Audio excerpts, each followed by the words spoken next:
Quel honneur, quel honneur, quel honneur. Le thème s'affiche dans nos télévisions et là vous voyez de manière claire que nous allons parler d'un thème important intitulé « Les illusions d'une bénédiction ». Les illusions d'une bénédiction. Ce thème va être à l'origine de la délivrance de beaucoup de personnes, du point de vue de vos pensées, du point de vue de vos finances, du point de vue de vos acquisitions en termes de biens matériels aussi. Vous allez recevoir une délivrance là-dedans. Et si quelqu'un se retrouve ici ce matin, il a été sélectionné par Dieu pour vivre cette délivrance dans sa vie au nom de Jésus-Christ. Le message vous avait déjà touché avant qu'il soit prêché, parce que la prière d'intercession en votre avantage avant ce culte fait que votre corps, votre esprit est déjà conditionné pour vivre tout ce que vous allez entendre. Les illusions d'une bénédiction. Plusieurs personnes, dès qu'ils entendent ou bien lisent ce thème, se retrouvent face à quelque chose qu'ils n'arrivent pas trop à comprendre, parce qu'ils se demandent est-ce que la bénédiction crée des illusions. Nous savons qu'il y a une différence entre la bénédiction et une bénédiction.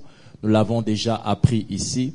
Nous avons appris que la bénédiction, c'est le pouvoir surnaturel de Dieu qui attire les bénédictions.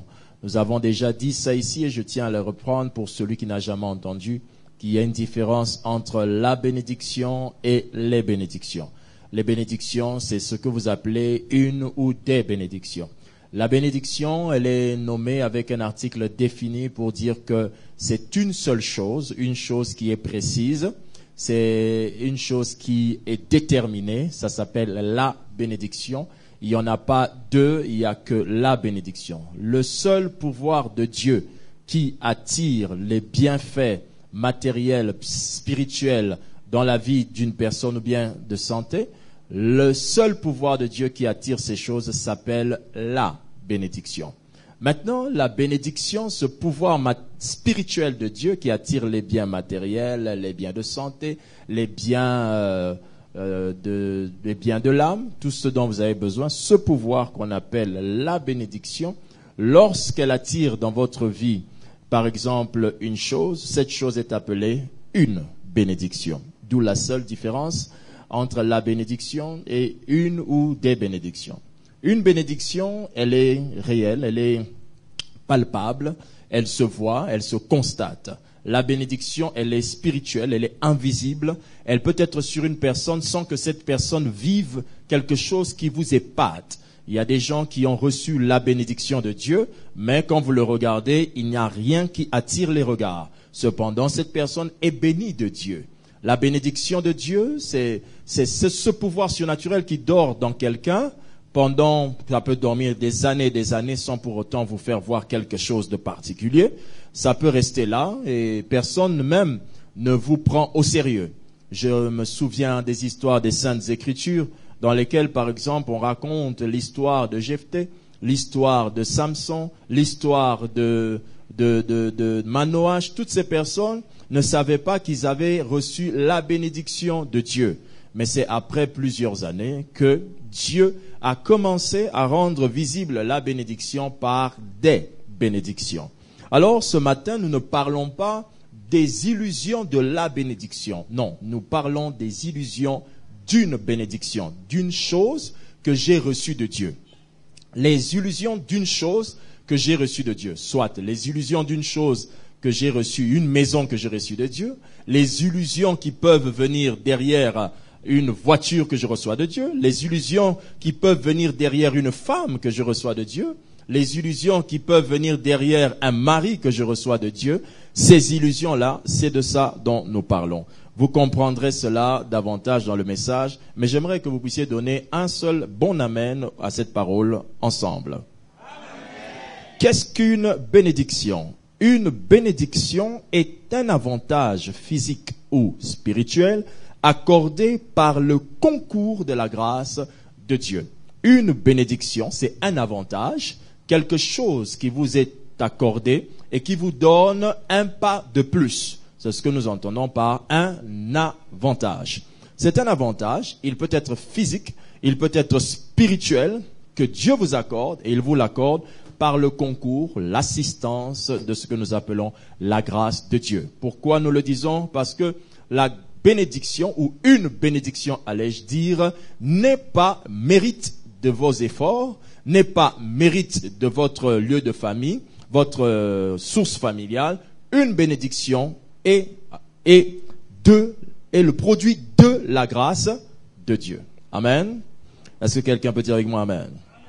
Celui qui reçoit une bénédiction palpe une augmentation de ses biens. Celui qui reçoit une bénédiction, il va palper une augmentation de quelque chose dans sa vie. Le contraire de la bénédiction, c'est la malédiction.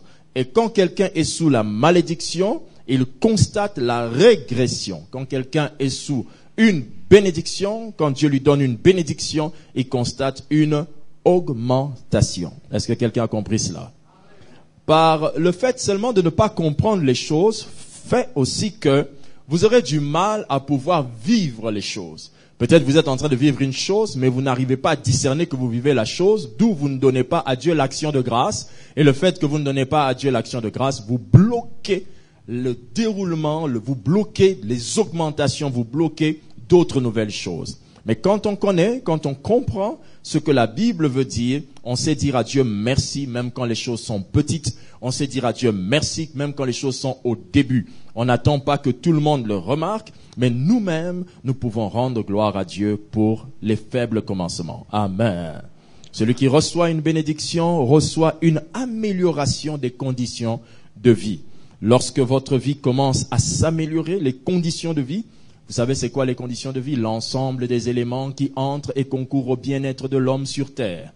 Les conditions de vie, lorsque vous avez une amélioration de vos conditions de vie, si avant, pour vivre, il vous fallait faire 15 mètres pour aller chercher à manger, et que maintenant vous faites 2 mètres pour aller chercher à manger, c'est une amélioration des conditions de vie. Si pour vous vêtir ou pour dormir à l'aise, il vous fallait aller dehors de la maison pour prendre de l'air de l'extérieur, et qu'un jour vous ne prenez plus l'air de l'extérieur, mais vous pouvez aller dans votre chambre climatisée, c'est une amélioration des conditions de vie. Toute amélioration est produit ou bien vient d'une bénédiction. Qu'entendons-nous par les illusions d'une bénédiction? C'est le thème d'aujourd'hui. Mais qu'est-ce que nous entendons par illusion d'une bénédiction? Ça, il faut le comprendre. Si vous ne le comprenez pas, aujourd'hui, vous ne saurez pas savoir si vous êtes dans cette illusion ou pas. Les illusions d'une bénédiction sont l'ensemble des pensées qui accompagnent le cœur de l'homme après avoir obtenu un avantage venant de Dieu.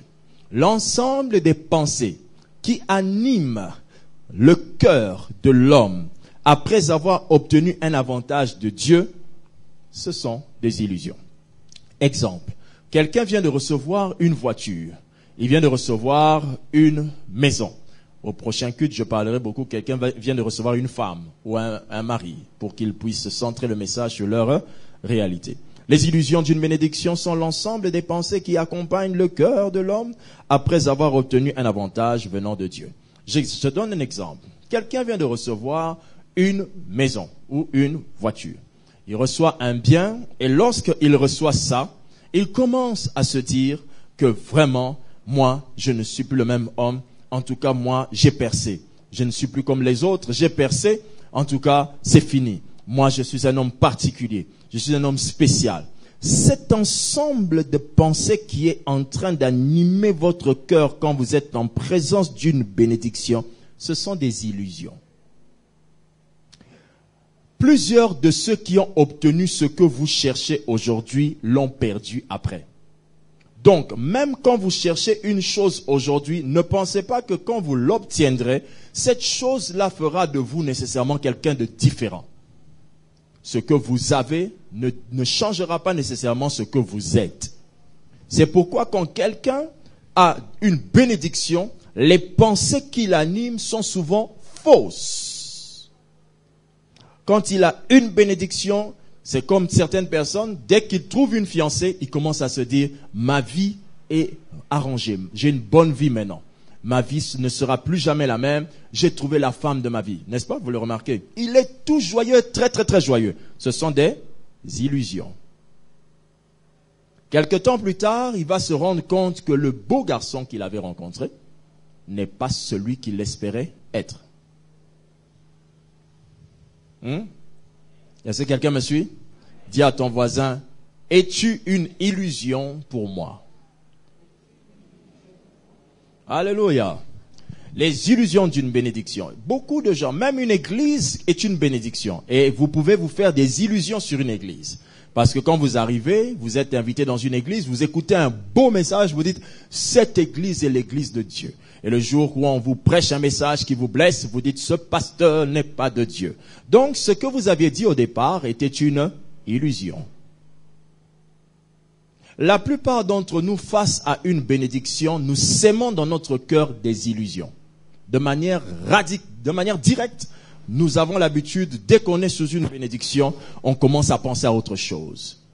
Quelqu'un qui obtient une belle Bible dira, en tout cas, cette Bible, je l'emmènerai toujours à l'église. Mais un jour, il va se rendre compte que la Bible est marron et que son vêtement est peut-être d'une autre couleur et que ça tâche, ça fait tache, ça casse. Demain, la même Bible qu'il avait dite que c'était la meilleure Bible avec laquelle il ira tous les jours à l'église, il va dire non, je préfère la laisser celle-là, prendre la petite Louis II noire pour que ça concorde avec mon vêtement. Donc, dès le départ, la personne, lorsqu'elle avait reçu sa première Bible, tout ce qu'elle pensait n'était qu'une illusion. Est-ce que quelqu'un a compris? Tu rassembles la main de ton frère et la main de celui qui est derrière toi, tu l'envoies ensemble? Il existe 4 dangers des illusions d'une bénédiction. C'est-à-dire, nous voulons parler ici de 4 dangers qui viennent derrière les illusions. Quand quelqu'un se fait des illusions quand il est béni, ça provoque beaucoup de choses.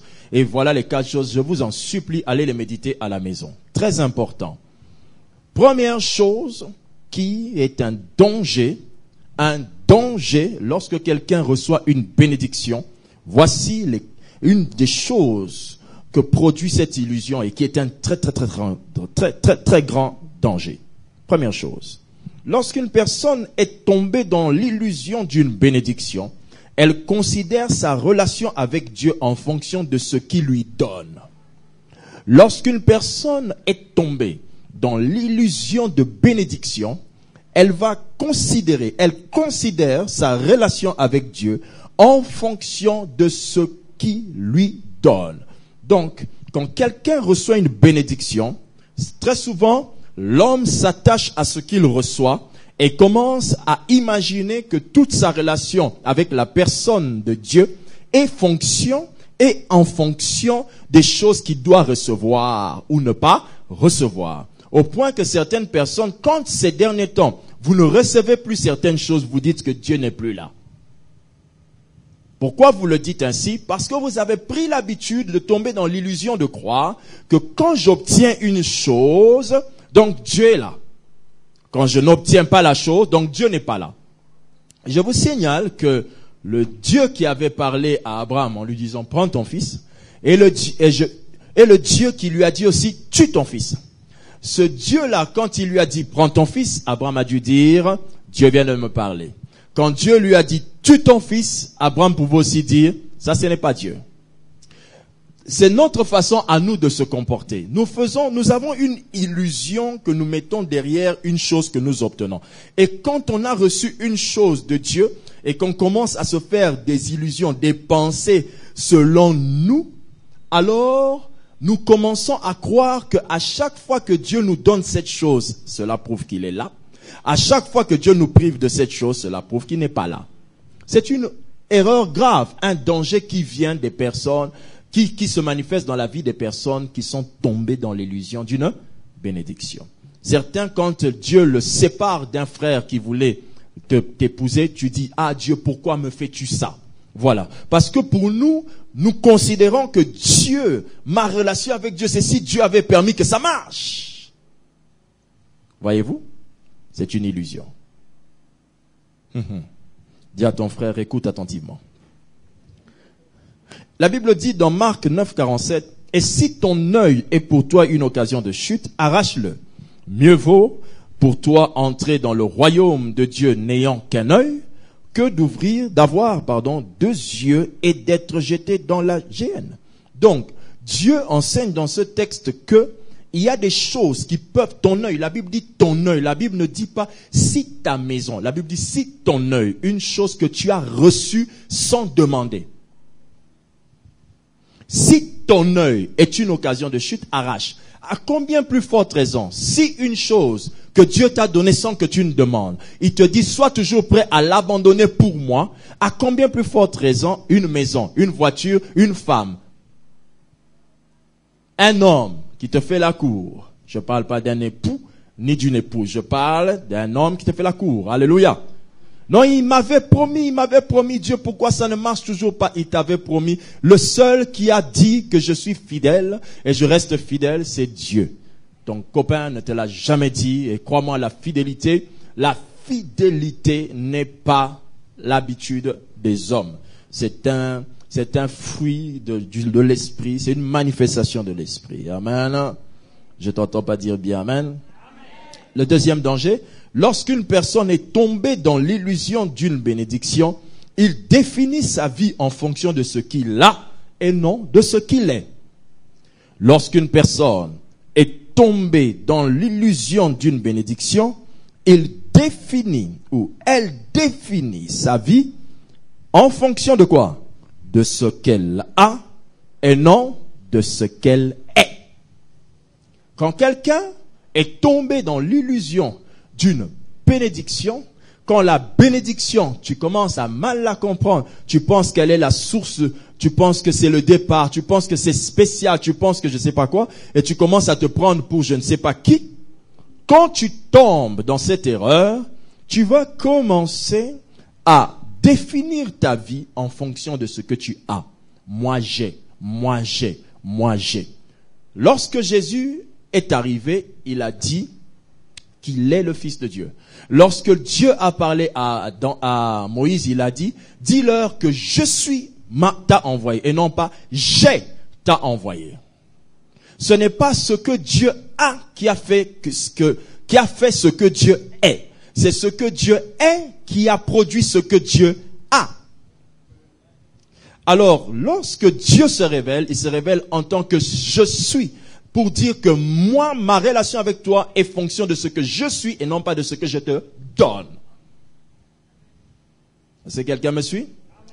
Dans une histoire des Saintes Écritures, il est écrit qu'il y avait le pauvre Lazare et le riche. Qui ça?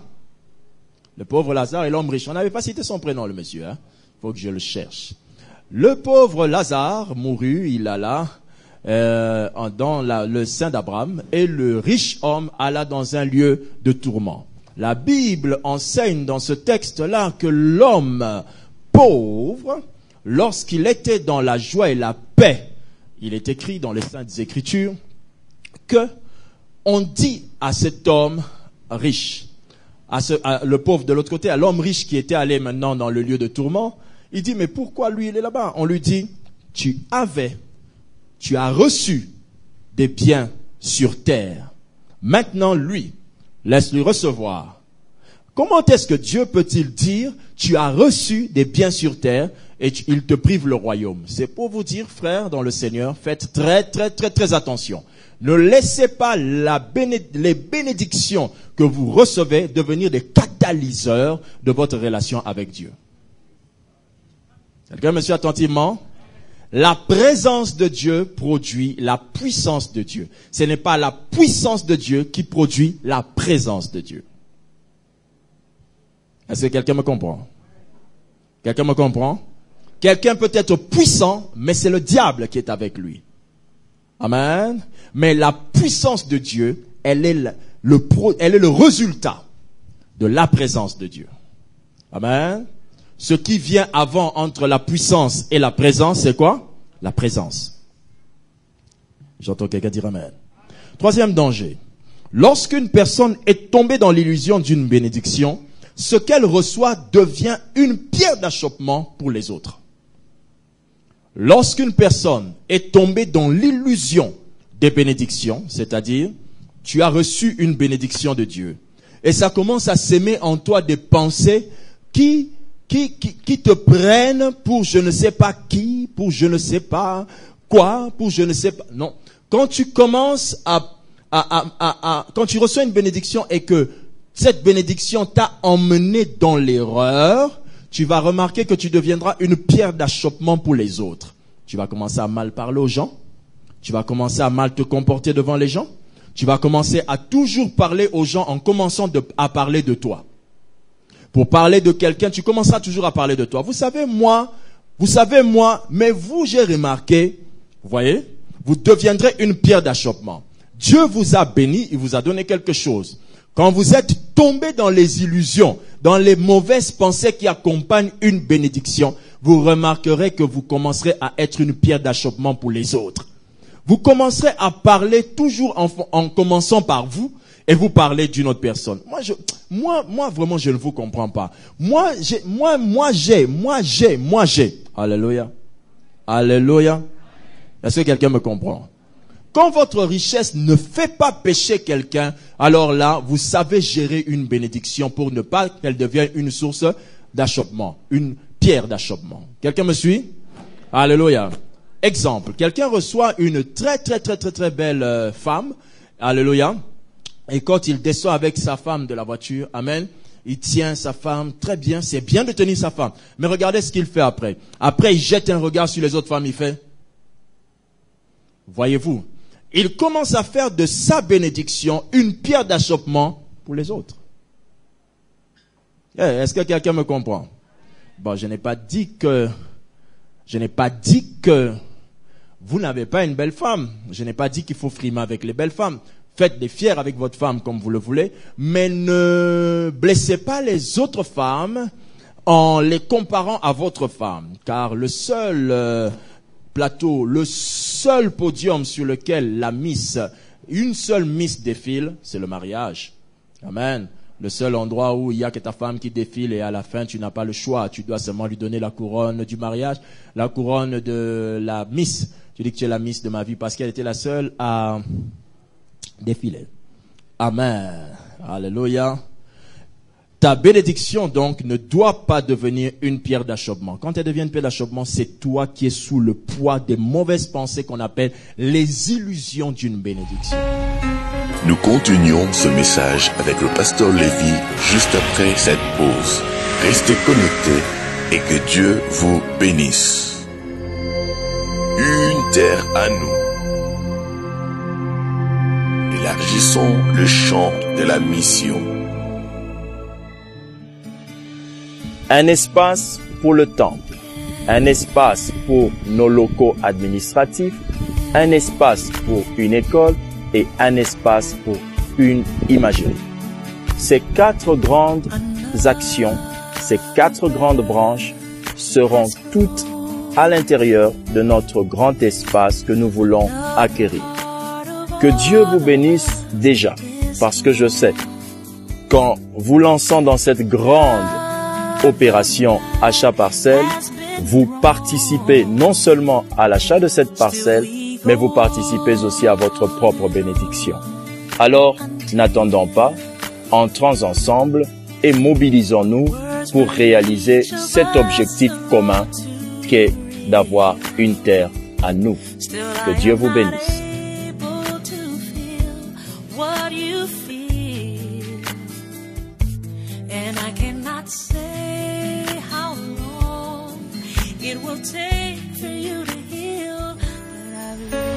Nous continuons ce message avec le pasteur Lévy.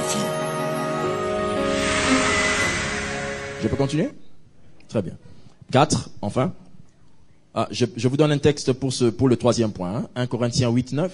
Prenez garde, toutefois, que votre liberté ne devienne une pierre d'achoppement pour les faibles. Que votre liberté, que la chose qui vous a donné une opportunité, un avantage ne devienne pas une occasion de chute pour les faibles. Quelqu'un me comprend? Vous savez, frères et sœurs, la chaussure que je mets aujourd'hui, c'est 14 000 $. Vous voyez ça? Ça devient une occasion de chute. Votre bénédiction n'a pas besoin d'être une occasion de chute. Alléluia. Amen. Amen. Alléluia. Celui qui s'habille, celui qui porte des vêtements, porte en fonction de ses moyens et rend grâce à Dieu de lui avoir accordé cette grâce. Est-ce que quelqu'un peut dire merci Seigneur Jésus? Amen. Quatrième danger dans l'illusion des bénédictions. Lorsqu'une personne est tombée dans l'illusion d'une bénédiction, il considère sa bénédiction comme une fin des problèmes et non un début de solution. Lorsqu'une personne est tombée dans les illusions d'une bénédiction, vous allez remarquer que cette personne va considérer sa bénédiction comme étant la fin de ses problèmes et non pas le début des solutions. N'ayez jamais ce propos dans votre bouche. Quand vous avez une bénédiction, on vous a donné quelque chose, vous dites, en tout cas, mes douleurs sont finies. C'est faux, c'est une illusion. La pensée, le fait de croire que vos douleurs sont finies parce que vous avez reçu quelque chose, c'est une illusion. Et cette illusion va vous détruire. Dis à ton voisin de me suivre. Dis à ton voisin, suis le pasteur, suis le pasteur. Alléluia. Toute bénédiction que vous obtenez n'est pas la fin de vos problèmes, mais le début des solutions. Ça veut dire que tout ce que j'obtiens de Dieu a pouvoir de se multiplier et non pas d'être une fin en soi. Alléluia. Est-ce que quelqu'un me suit attentivement? Quand vous recevez un travail, ce travail n'est pas la fin de vos problèmes, mais le début des solutions, les débuts de nouveaux travaux, les débuts des opportunités de travail, le début d'élévation. Est-ce que quelqu'un me comprend? Ne considère pas, quand quelqu'un considère ces choses qu'il reçoit comme une fin, il est tombé dans l'illusion des bénédictions. Est-ce que quelqu'un est en train de suivre? Non, dis bien Amen. Ton problème, c'est que tu cherches trop la bénédiction. Tu cherches trop les bénédictions de ce monde. Amen. Et aujourd'hui, ça t'a créé des problèmes. Tu tombes dans des illusions. Tu penses n'importe quoi. Dès que tu obtiens quelque chose, tu penses que c'est la fin. Non, c'est le début. Amen. On obtient une chose, ça veut dire qu'on commence certaines choses. On ne finit pas ce qui était avant. Amen. La Bible ne dit jamais les choses anciennes sont finies. La Bible dit les choses anciennes. Alléluia. Ne mettez pas votre bénédiction comme étant un point final des choses que je souffrais dans le passé. En tout cas, non. Les choses anciennes n'entrent jamais en compte dans les bénédictions que vous recevez. Elles sont passées, on les efface pour que votre bénédiction soit le point 1. Le commencement. Acclame la parole de Dieu.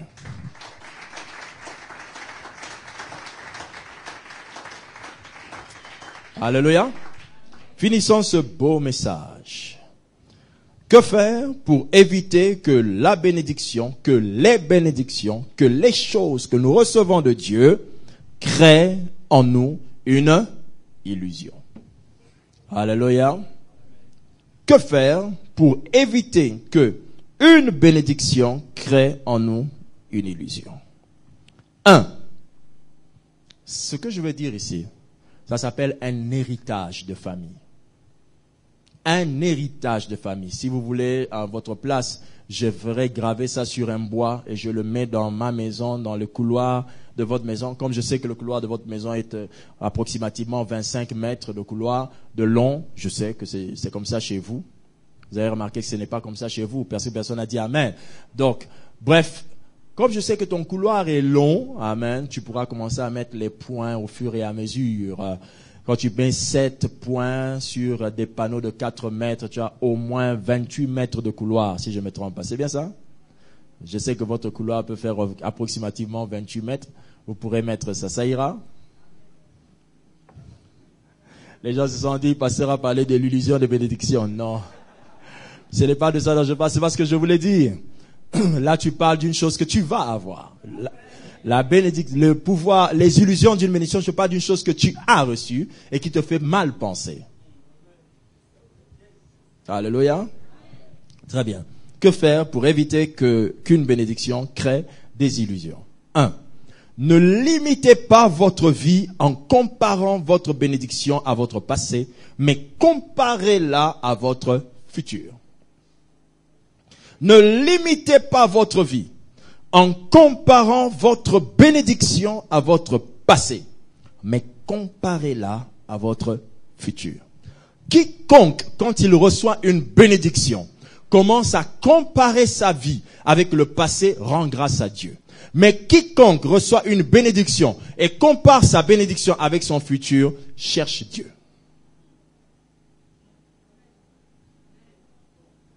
Celui qui reçoit une bénédiction et commence à dire « j'ai beaucoup souffert », il rend grâce. Mais celui qui reçoit une bénédiction, il regarde devant lui, il voit tout ce qu'il a à faire, il cherche encore Dieu.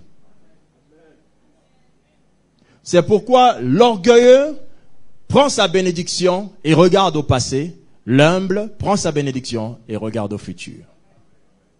Il demeure donc toujours humble parce que son cœur est dans le futur. Ce qu'il reçoit, quand il compare avec le futur vous réserve toujours plus grand que ce que vous avez aujourd'hui.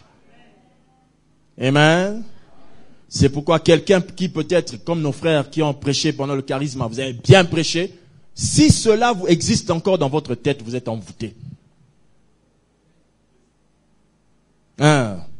Vous n'êtes plus premier dans charisme, c'est fini.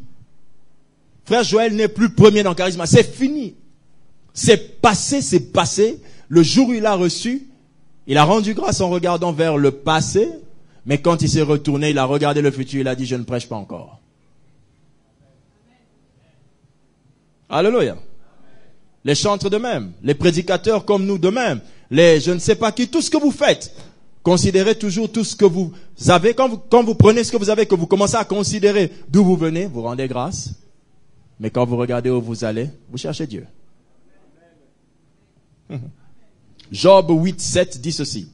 Ton ancienne prospérité semblera peu de choses. Celle qui t'est réservée sera bien plus grande. Ton ancienne prospérité semblera peu de choses. Celle qui t'est réservée semblera plus grande. On ne parle pas de ce que tu as. Dieu ne considère même pas ce que tu viens de recevoir. Il te dit ton ancienne prospérité sera peu de choses. Et ce qui te reste, ce qui t'a été destiné, sera plus grand. Donc, il fait comme s'il n'a pas vu ce qu'il vient de te donner. Une façon de te dire, dès que tu reçois une couronne, j'aime bien les moments où on couronne quelqu'un dans un championnat, il gagne la course, on lui met la médaille, alléluia. Et la médaille ne dure que1 an, jusqu'au prochain championnat. Pour dire qu'il n'y a aucun mérite qu'on peut vous accorder qui fait de vous ce que la chose vous a donné de manière éternelle. Aucun mérite qu'on vous donne fait de vous ce que ce mérite dit là de manière éternelle. Jamais. Sachez qu'un champion du monde a toujours été non classé dans un autre championnat. Parce qu'il n'a pas les critères. Champion du monde poids mouche, non classé, poids lourd. On ne te connaît même pas dans ce monde-là. Continue à rêvasser sur les petites bénédictions que tu as reçues en disant moi là. Il y a des mondes où toi tu es ignoré. Dans ce que tu vis là, tu es ignoré. Donc toi ce que tu dis, ces derniers temps petit naromo lata. Frère, tu es ignoré. Évitez que ces derniers temps mon frère, ces derniers temps j'ai quoi? Ces derniers temps j'ai un bon boulot, on me paye $400. Frère, les $400 sont dans certains endroits les frais pour aller acheter le pain.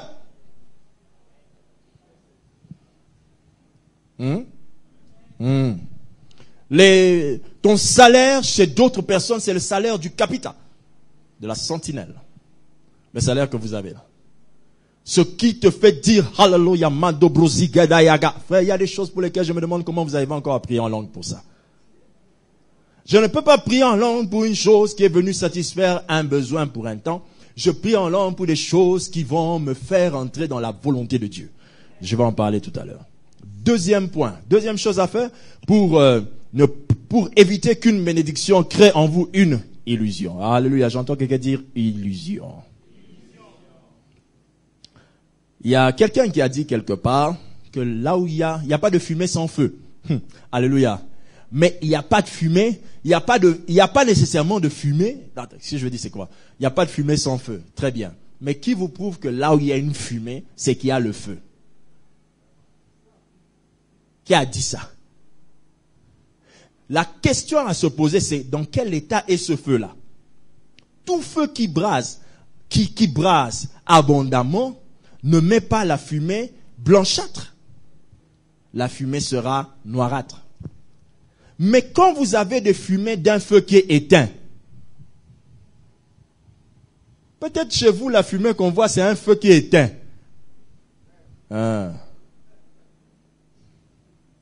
2. Pour éviter qu'une bénédiction crée une illusion. 2. Deuxième chose, sachez que votre bénédiction n'est qu'une introduction dans un monde où se trouve plus grand que vous. Sachez qu'une bénédiction n'est qu'une introduction dans un monde où se trouve plus grand que vous. Si vous comprenez ça comme ça, vos bénédictions que vous recevez ne vont jamais vous faire tomber dans des illusions. De croire que, de penser que. Alléluia. 1 Samuel 2:8 dit ceci. De la poussière, il retire qui? Le pauvre. Je n'ai pas bien entendu. Il retire qui? Le pauvre. Du fumier, il relève l'indigent pour les faire asseoir avec les grands. Aucun moment ce texte dit que du fumier, je veux dire, de la poussière, il retire le pauvre. Du fumier, il relève l'indigent pour le faire grand. Mais pour le faire asseoir avec les grands. Ça veut dire que tu es devenu grand, d'accord, mais bizarrement, Dieu continue à appeler les gens avec qui tu es les grands. Toute bénédiction que vous recevez vous a donné un passeport qui vous fait entrer parmi les grands. Mais ces gens restent pour vous des grands. Eux ne rendent pas grâce à Dieu en vous voyant entrer. C'est vous qui rendez grâce à Dieu en vous voyant parmi eux. Donc, ce n'est pas eux qui vous considèrent, c'est vous qui les considérez. Alors, si aujourd'hui vous avez une bénédiction, cette bénédiction-là vous a introduit parmi les grands. Ça veut dire que vous êtes entré dans un milieu où il se trouve des personnes plus grandes que vous. Ce que j'obtiens, la maison que j'obtiens vient de me faire entrer parmi les gens qui sont propriétaires. Les gens qui sont propriétaires. Maintenant qu'on parle de quantité, tu te rendras compte que la quantité de propriété qu'ils ont, c'est la quantité que toi, tu n'espères même pas avoir. Parce que toi, quand tu pries, Seigneur, donne-moi même 2 parcelles. Eux, ils ont déjà donné des parcelles à leurs travailleurs qui ont bien travaillé. Je ne sais pas si quelqu'un comprend. Alléluia. Quand vous obtenez une chose, vous avez été introduit au milieu des grands.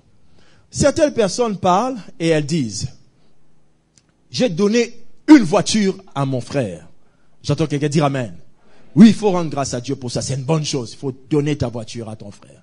Mais il existe un monsieur, à ses 70 ans, 70 ans, on lui a donné 70 voitures. Alléluia. Je pense être grand, mais quand on cite certains nombres, je réalise que je suis petit. Vous voyez? Parce que ce que vous avez là ne doit pas vous emmener à vous croire spécial. C'est ce qui arrête l'effort dans votre vie. Vous ne bossez plus. Vous ne travaillez plus. Vous ne priez plus beaucoup. Vous ne jeûnez plus. Vous voyez, non? Pourquoi? Tu considères la chose. Il faut voir que je suis entré parmi des gens qui sont grands. Mais non, ces gens-là, eux, ils jeûnent les 40 jours, les 21 jours. Il faut que j'évolue. Et les 70 voitures, les 70 voitures que le monsieur a obtenues, quand on lui donne ça, il dit, please, can you call Pastor Intel? Can you call Pastor Intel? Il cite 70 pasteurs, il donne les 70 voitures. Le même monsieur, on l'a offert un jet privé. Il prend le jet privé, il le donne à un autre pasteur. Il dit, où est-ce que je vais aller avec? Je loue déjà tous les avions. Je loue un avion avec mes gens dedans. Moi, je voyage avec 200, 300 personnes. Tu me donnes un jet privé, je fais encore avec. Il a précédé, appelez-moi le pasteur Intel. Non, je crois qu'il a appelé lui-même, il dit, pasteur Intel, please, come. Il lui dit, abandonne tout ce que tu fais maintenant là, parce que ton jet privé, je risque de le donner à quelqu'un d'autre. Le pasteur dont je ne veux pas le citer. Il a laissé tout ce qu'il faisait. Je ne sais pas s'il prêchait, il faisait quoi. Il a couru pour prendre le jet privé. J'en parlerai en offline. Amen. Quand vous entrez, il faut savoir que ce que vous avez, c'est le début. Ce que vous avez vous a introduit parmi des gens plus grands que vous. Amen. Et ne pensez pas que vous êtes devenu spécial. Quelqu'un me suit attentivement? La Bible dit, mon serviteur prospérera, point virgule, il montera, point virgule, il s'élèvera, virgule, et il s'élèvera bien haut. Mon serviteur prospérera, point virgule, ce qui veut dire que ça prendra le temps entre la prospérité et monter. Il montera, virgule, ça ne prend plus de temps quand vous êtes monté, ça va un peu plus rapidement pour vous élever. Et quand vous êtes déjà élevé, c'est encore un peu plus rapidement que vous vous élèverez très, très, très haut. Mais donc, vous voyez que quand vous entrez dans une sphère de bénédiction, ces derniers temps, j'ai une télé, tu entres dans cette sphère, tu trouves des gens qui en ont encore plus. Alors, quand tu en as plus, tu trouveras des gens qui ont des chaînes dans leur maison, des télévisions grandes comme un mur. Et là, quand tu les obtiendras, tu trouveras quelqu'un qui lui a un ciné dans sa maison. Donc, ne laisse pas une bénédiction s'aimer en toi des illusions. Dis à ton voisin cette phrase-là. Troisième chose à faire pour qu'une bénédiction ne sème pas en vous des illusions. Sachez qu'une bénédiction qui vous arrive est une prédiction des nouvelles choses qui sont sur le point d'arriver. Sachez qu'une bénédiction qui vous arrive prédit les grandes bénédictions qui vont arriver. C'est ce que je veux dire. Sachez qu'une bénédiction qui vous arrive est la prédiction des nouvelles choses qui sont sur le point d'arriver. Ce n'est pas une phrase que j'ai trouvée, c'est une phrase que les Écritures enseignent. Ésaïe 42, 9. Voici, les premières choses sont accomplies et je vous en annonce de nouvelles. Avant qu'elles arrivent, je les prédis. Les premières choses sont arrivées. Voici, je vous annonce de nouvelles. Avant qu'elles arrivent, ces nouvelles choses, je vous les prédis. Mais je vous les prédis quand? Quand les premières choses sont arrivées, je vous prédis que de nouvelles vont arriver et de meilleures. À chaque fois que quelque chose nous arrive, sachez que c'est une prédiction des grandes choses qui arrivent. Est-ce que quelqu'un me suit? Hallelujah. Je n'entends pas quelqu'un dire amen. Prends ton amen et celui de ton voisin, rassemble, donne-moi ça. Quatrièmement, ne comptez pas ce que vous avez fait, mais pensez toujours à ce qui vous reste à faire. Ne comptez pas à ce que vous avez fait, mais considérez toujours ce qui vous reste à faire. Ça va vous aider à ne pas tomber dans les illusions de bénédiction. Philippiens 3, 13 à 14 dit, frère, je ne pense pas l'avoir saisi, mais je fais une chose, oubliant ce qui est en arrière et me portant vers ce qui est en avant, je cours vers le but, pour remporter le prix de la vocation céleste de Dieu en Jésus-Christ. Est-ce que quelqu'un me suit attentivement? Donc, j'essaie d'oublier ce qui est en arrière, mais je cours pour gagner le prix. Gagner le prix. Alléluia. Et non pas arriver à la ligne, mais gagner le prix. Atteindre le positionnement qui qualifie au prix. Parce que moi aussi, je jeûne, d'accord. Mais jeûner, ce n'est pas ça qui ouvre les portes. C'est jeûner comme Dieu le veut qui ouvre les portes.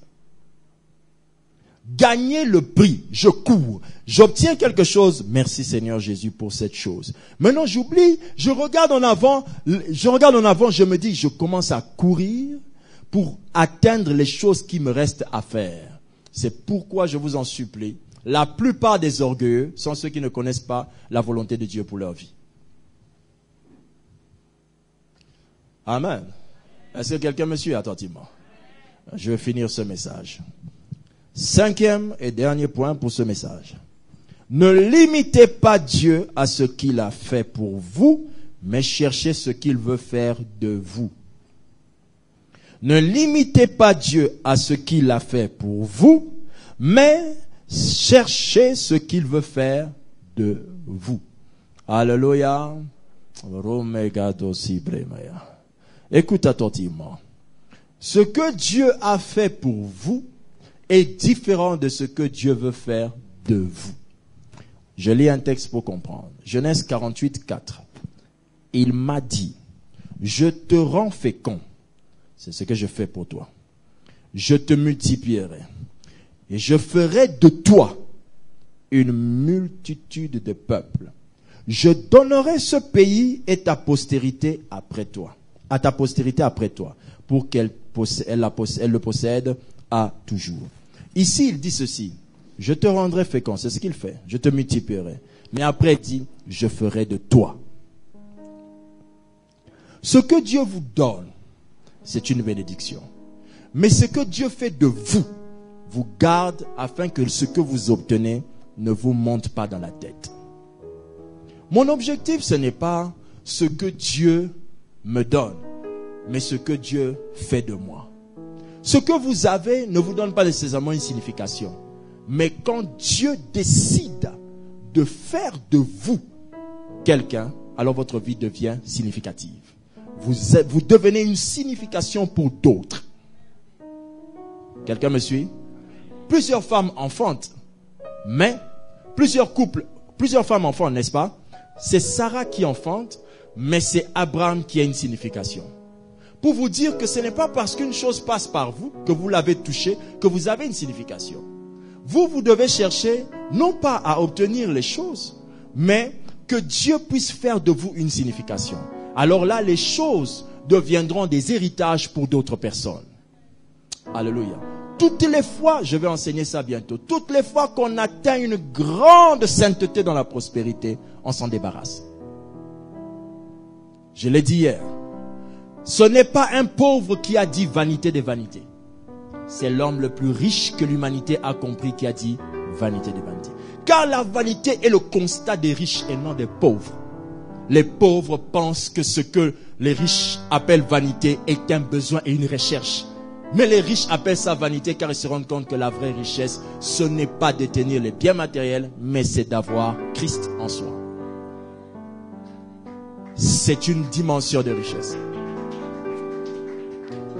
Alléluia. Quand vous êtes blindé de cette manière, votre richesse, votre bénédiction ne sèmera jamais en vous des illusions. Vous garderez votre humilité, votre simplicité, votre paix, votre tranquillité.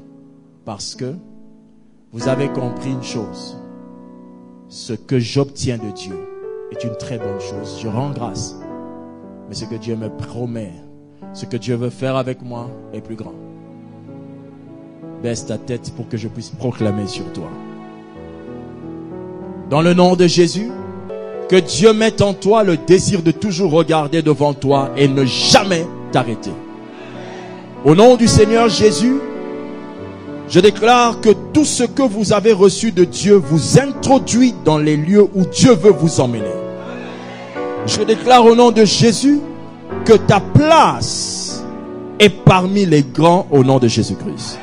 Je déclare au nom de Jésus que ta prospérité te poussera à monter davantage et que tu ne tomberas pas dans l'illusion de croire que tu es arrivé au nom de Jésus.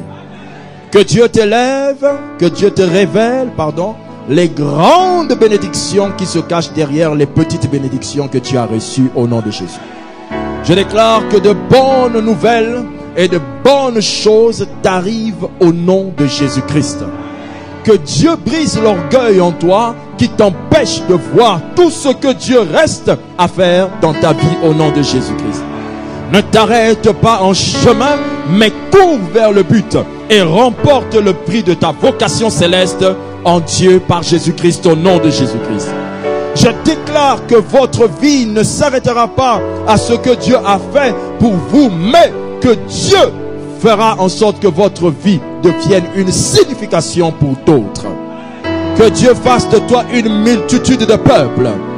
Que Dieu te donne le pays, la RDC en partage, afin que ce pays te serve. Dans le nom du Seigneur Jésus, ayez une signification de génération en génération et soyez libérés de toute illusion de bénédiction. J'ai ainsi déclaré au nom de... Acclame le Seigneur très fort. Acclame le Seigneur très fort.